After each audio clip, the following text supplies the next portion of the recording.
Okay, let's begin. Good morning. This morning, we will continue reading the poems containing the imagery of women. And last time we read a poem, Lee Dan-swan, which is a great, probably one of the greatest poems by Yeats. This morning, we are going to read Solomon to Sheba and Solomon and the Witch, but it's a longer poem. You do not have the handout, and we are going to read a series of poems called Crazy Jane poems. Each poem contains the name, the persona, Crazy Jane. And we call it the so-called the Crazy Jane poems. And then there is a series of poems called Rib poems, R-I-B-H, Rib, the name of person, Rib poems. This is part of the supernatural songs. A series of poems are called supernatural songs, right? So we are going to read one poem from the Rib poems and another poem from the supernatural song. In your handout, there are two poems, right? So we are going to read them, and also we are going to finish reading the essay, the sexual force, right? Okay. First, all of you got the handouts, right? So we are going to read the poem first. First, we are going to read the poem, Solomon to Sheba.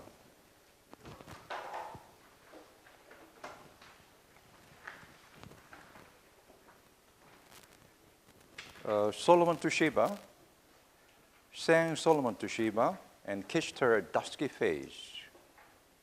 All day long, from midday, we have talked in the one place. All day long, from shadowless noon, we have gone round and round in the narrow theme of love, like an old horse in a pound. To Solomon sang Sheba, planted on his knees, if you had broached the matter that might the learned please, you had before the sun had thrown our shadows on the ground, discovered that my thoughts, not it, are but a narrow pound. Said Solomon to Sheba, and kissed her Arab eyes. There is not a man or woman born under the skies dare match in learning with us too. And all day long we have found there's not a thing but love can make the world a narrow pound. You like it? Okay. Another poem.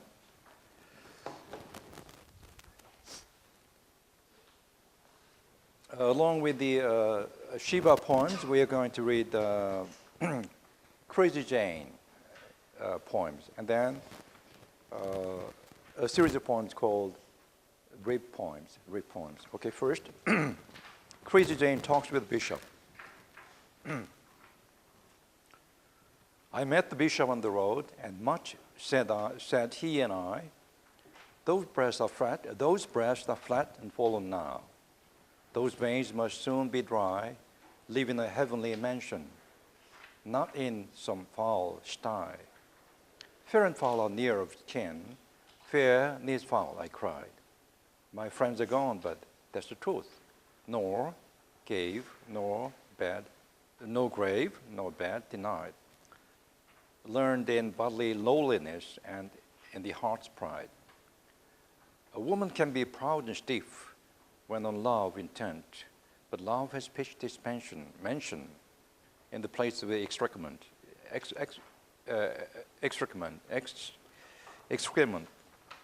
For nothing can be sold or whole that has not been rent.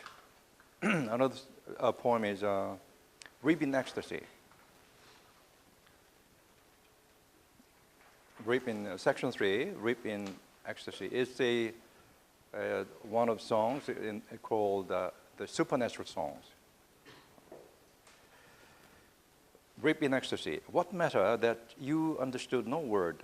Doubtless I spoke or sang what I had heard in broken sentences. My soul had found all happiness in its own cause or ground. Godhead on Godhead in sexual spasm begot those amorous cries. Godhead, some shadow fell, some shadow fell. My soul forgot those amorous cries that out of quiet come and must be the common round of my day resume. Okay, I'll read it again. What matter that you understood no word? Doubtless, I spoke or sang what I had heard in broken sentences. My soul had found all happiness in its own cause or ground. Godhead or Godhead in sexual spasm begot Godhead. Some shadow fell. My soul forgot those amorous cries that out of quiet come and must come and round of day resume. And the next poem, there, all the barrel hoops are neat. There, all the serpent tails are beat. There, all the Gaias converge in one. There, all the planets drop in the sun. So, these are two poems out of Supernatural Song. Okay, we are going to finish the second part of the essay, Sexual Force as Poetic Principle.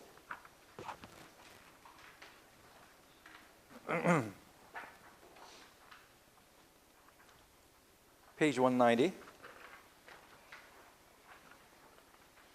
Second stanza. Solomon to Sheba is a delightful poem which is evidently autobiographical.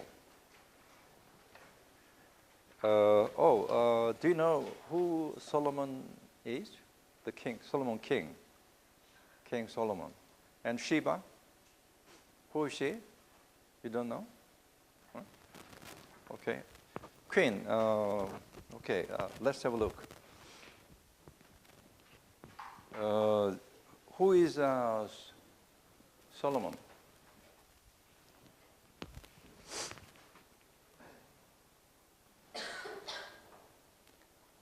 He was a king. Which country? Israel. All right.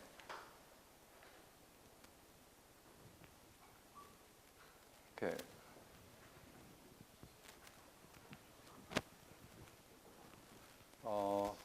Can you see? Okay.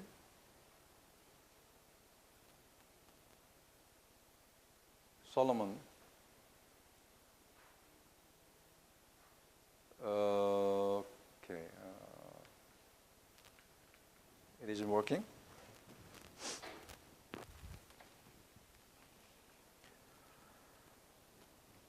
Okay. Solomon. Okay.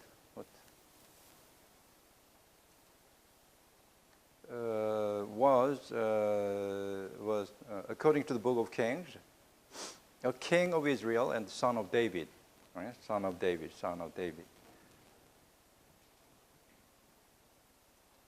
Okay. According to the Talmud, Solomon is one of the 48 prophets. In the Quran, he is considered major prophet. Muslims generally refer to him by the Arabic variant, Sulaiman, son of David.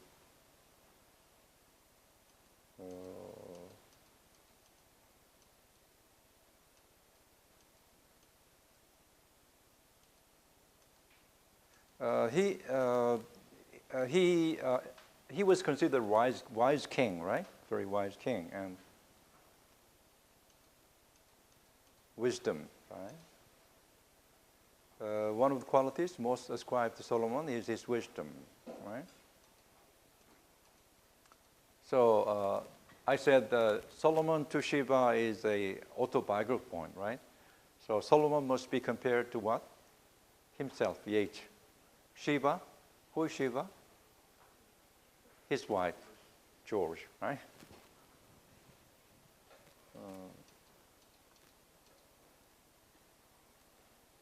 Solomon is also noted as one of many authors of wisdom literature. The Jasmine Solomon painting on the ceramic painting, right? Wives. Interesting. According to the Bible, Solomon had 700 wives and 300 concubines.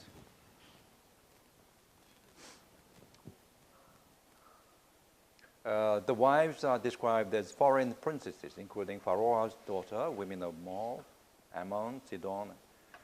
So, relationship with a queen. In a brief, unelaborated, and enigmatic passage, the Hebrew Bible describes how the fame of Solomon's wisdom and wealth spread far and wide, so much so that the Queen of Sheba decided that she should meet him. So she is the ruler of another country. The queen is described as visiting with a number of gifts, including gold, spices, precious stones. When Solomon gave her all her desire, whatsoever she asked, she left satisfied.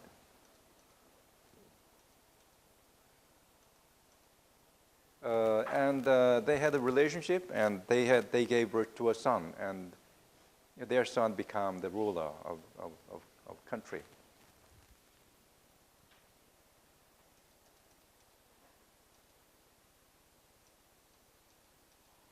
So this is the background, right?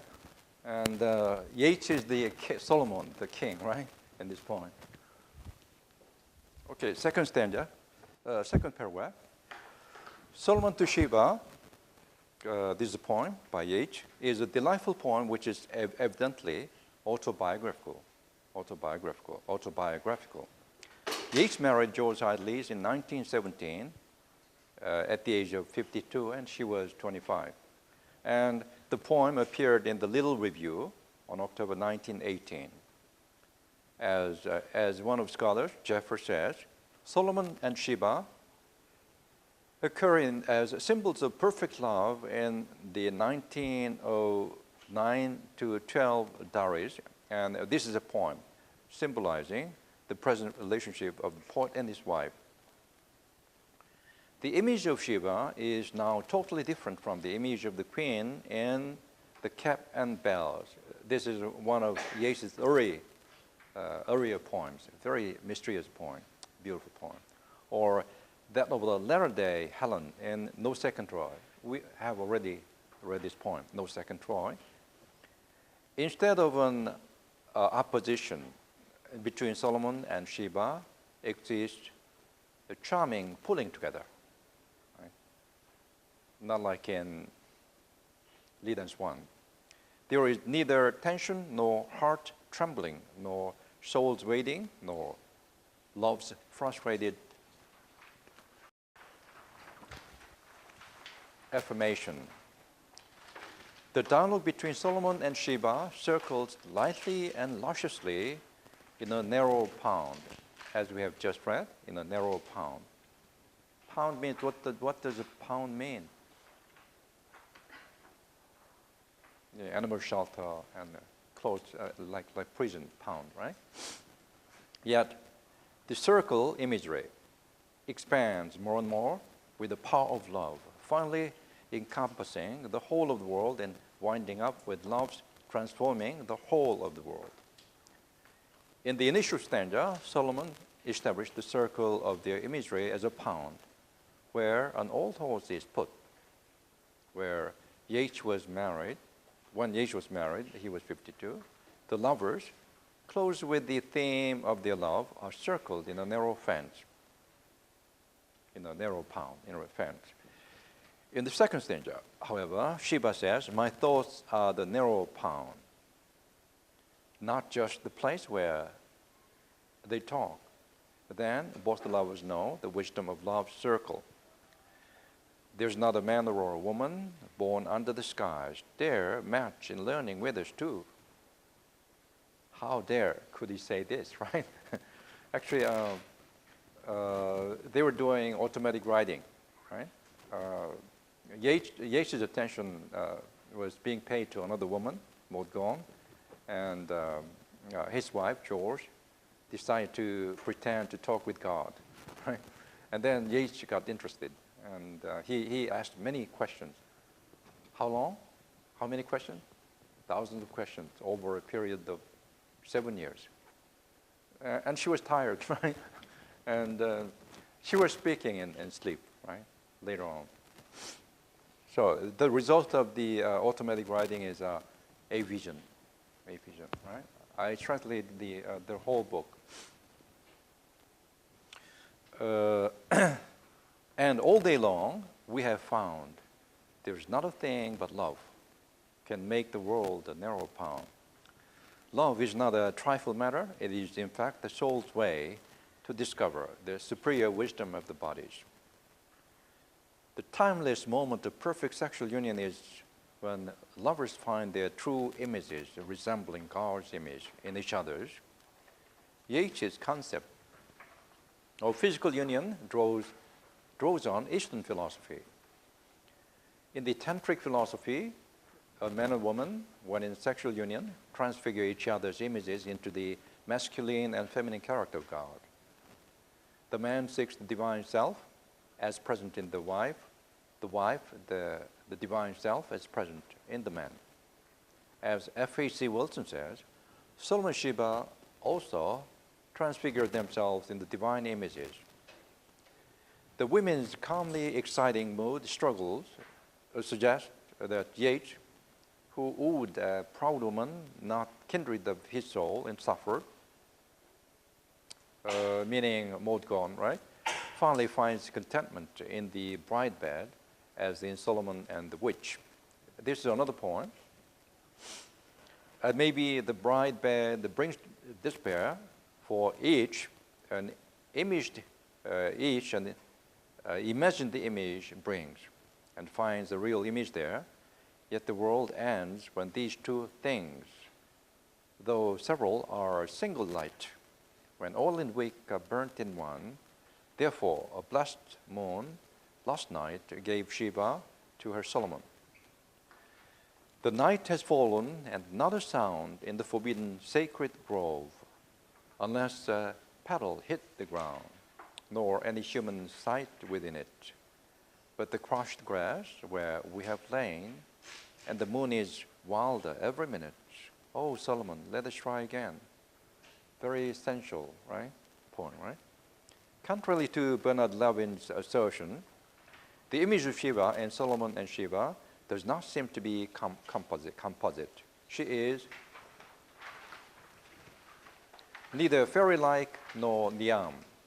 Niam is the woman, fairy woman in the Wandering of Usain, the longest poem by Yeats, the earliest poem.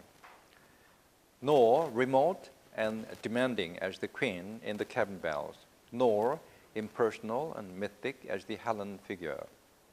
The Shiva image here is clearly a new image, a bridal image inspired by George, his wife, who was Yeats' new bride at the time the poem was written. The composite image of women may appear elsewhere to Solomon, as in On Woman, in which the essential details may reflect the collective sexual experience of Yeats' affairs with Olivia Shakespeare in London, 1896, and with another woman in London. Though pedantry denies it's plain, the Bible means that Solomon grew wise while talking with his queens. Harshness of the desire that made them stretch and yawn, pleasure that comes with sleep, shudder that made them one. Notice that in this poem, Solomon had a carnal conversation with several women, his queens, and not just Sheba. And the sexual pleasure itself is only the conjunction between men and women, which force wisdom out of the harmony of body. The image of Solomon as the archetype of the lover had already settled down before 1910. Yeats thinks love requires wisdom, and Solomon represents perfect wisdom. In his 1910 diary, Yeats wrote, "It seems to me that true love is a discipline, and it needs so much wisdom that the love of Solomon and Sheba must have lasted for all the silence of the scriptures. For all the silence of scriptures, each divines the sacred self of the other and refusing to believe in the mere daily self creates a mirror where the lover or the beloved sees an image to copy in daily life, nor love also creates the mask. Sheba is an Arab queen of dazzling beauty, as Bushri says, a perfect match for the great Solomon in the biblical legend. With Solomon, Sheba is a symbol of perfect love. With his marriage to the beautiful, considerate, intelligent George, Yeats found his own wild passion, finally domesticated. Unexpectedly, as these poems suggest, the intimacy of the marriage bed became for Solomon, and one supposed for Yeats, an avenue to the image of God, right? So the intimacy of the marriage bed became for Solomon an avenue to the image of God. Later poems, such as those about Crazy Jane, articulate even more fully the process by which the lower body is the law of the soul. And there is another long poem about Yeats and George Yeats, and this is the Gift of Harun al-Rashid. In this poem, Yeats attempts, through the figure of Kusta ben Luca, to give a philosophic formulation to the ideas behind the personal physical experience of Solomon. Though also apparently autobiographical, this poem's express purpose is to record as part of the wisdom of philosophy the knowledge Luca has found in his relation to his wife. The gift of Harun al-Rashid deserves more critical attention than it has so far received. The poem has been ill-explored as a whole and generally denied much complexity, since critics often dismiss it as a thinly veiled autobiographical poem. Of course it is autobiographical, but it is a good poem. The gift of Harun al-Rashid has also been avoided because of its allegorical connotations. Stallworthy and Bushiri search for the poem's possible sources, and Bernard Levin is, as far as I know, the only critic who treats it as an artistic whole. I like Levin, all right? But Levin's approach to the poem limits its scope to his point of view imposed by his book chapter, The Solitary Man.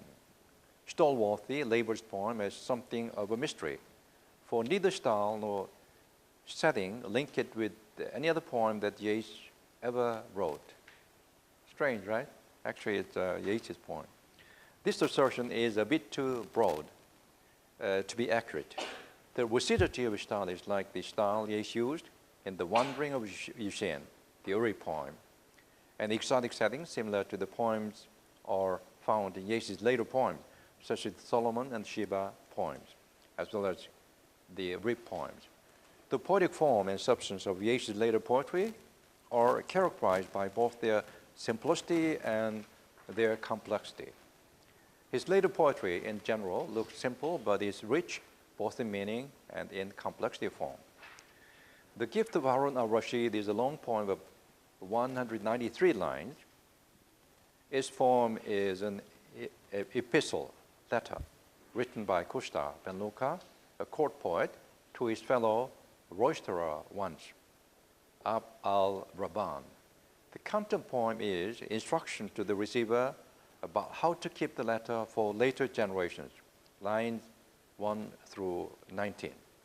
Speculation on what will happen to his letter in the future, lines 20 to 30. The poem's reminiscences of Harun al-Rashid, lines 30 to 48. A colloquy between Harun and Kusta, lines 49 to 102. A general summary of Kusta's relation with the woman, a gift of Harun, lines 103 through 127. And the automatic writing through the woman. This is autobiographical.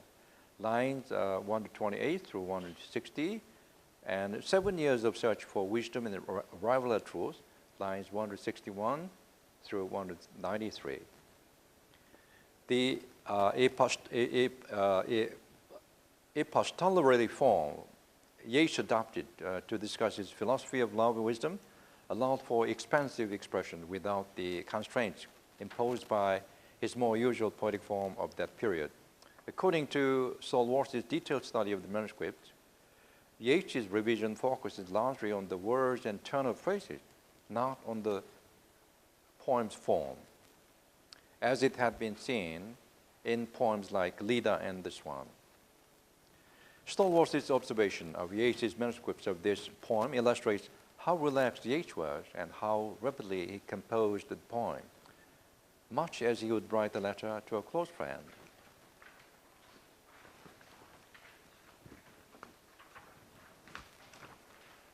The earliest draft that I have seen is, this is a scholar's observation, right?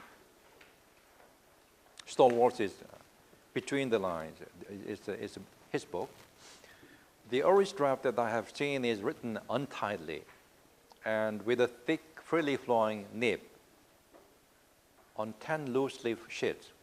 For the most part, Yeats has written on only one side of the page, the right, as it would have been in the note, but there are occasional corrections scribbled on the left, crossing out are many and heavy, and so fast did Yeats cover the pages that he frequently smeared them when he turned over. So this haste of construction, no doubt, contributes to the fact that poem style is different from that of other contemporary pieces, which are usually carved solely in this period. Costa intends that the story narrated in the poem be kept in the treatise of Parmenides, an ancient philosopher. And when fitting time has arrived, the parchment, the letter, will disclose to some learned man a mystery that else had found no chronicler but the wild Baudouin. In this poem, we have a glimpse of the wives of youth, beauty, love, wisdom, and old age as held by Costa, a spokesman for Yeats. The poet sees this letter as important to later generations as the great philosopher's treatise. Costa believes that youth and wisdom cannot go together ordinarily, so he instructs his friend to hide this treatise in the treatise by Parmenides, who founded the Eleatic school of philosophy and who saw the universe as an unchanging, continuous, indivisible whole. If Costa's letter were placed between the leaves of Sappho's song, it might be lost because of use in different fingertips. Past the little gallery, past books of learning from Byzantium, written in gold upon a purple stain. Pause at last, I was about to say, at the great book of Sappho's song. But no, for should you leave my letter there, a boy's love lorn in different hands might come upon it, let it fall unnoticed to the floor. Pause at the treatise of Parmenides and hide it there, for Calypso to the world's end must keep that perfect, as they keep her song, so great is fame. The dialogue between the court poet Costa and the great ruler Haroun shows the dichotomy of love and wisdom. Haroun supposed the necessity of physical love and believes spirituality is founded on corporality. I have brought the slender bride into the house. You know the saying, change the bride with spring, and she and I, being sunk in happiness, cannot endure to think you tread these paths.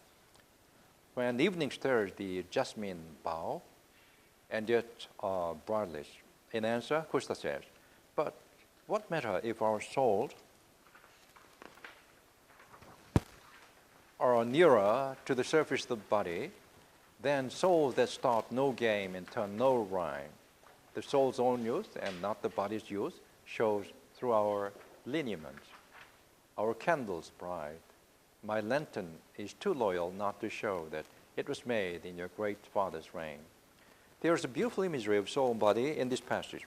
Kusta believes soul should not be seated deep in body. A proper soul keeps its youthful vitality. The soul's own youth and not the body's youth. Even as body gets old through our lineament, then soul's wisdom is compared to the candle's light that comes from a lantern, a body, which can only be produced at the height of poetic power, reign. This imagery carries in it all the truths of great literary works. Great works like Homer's illuminate soul's brightness through the curtain of centuries of time in history. Kusta further emphasizes spirituality or wisdom in love that transcends the rhythm of nature. Harun, jasmine season warms our blood, by saying that, great prince, forgive the freedom of my speech. You think that love has seasons, and you think that if spring bear off what the spring gave, the heart need suffer no defeat. But I, who have accepted the Byzantine faith that seems unnatural to Arabian mind, think that I choose a bride, I choose forever. In their debate, Harun and Kusta arrive at the midpoint between spirituality and corporality. Both persons use conditional clauses, lines 80, 84, 90, because they have not yet been convinced by each other's ideal. Harun predicts what is yet to come. God's gift to Kusta, a woman of wisdom, brimmed with life. Kusta is to find wisdom in the companionship of husband and wife. The fulfillment of these two conditions is a tribute to Mrs. Yeats, characterized by a husband as a man of wisdom and inner beauty. The following lines may be intended as a high paean to his wife, Harun. But what if I have lit upon a woman who so shares your thirst for those old crabbed mysteries? So strange to look beyond our life, an eye that never knew that strange would scarce seem bright, and that herself can seem youth's very fountain, being so brimmed with wife.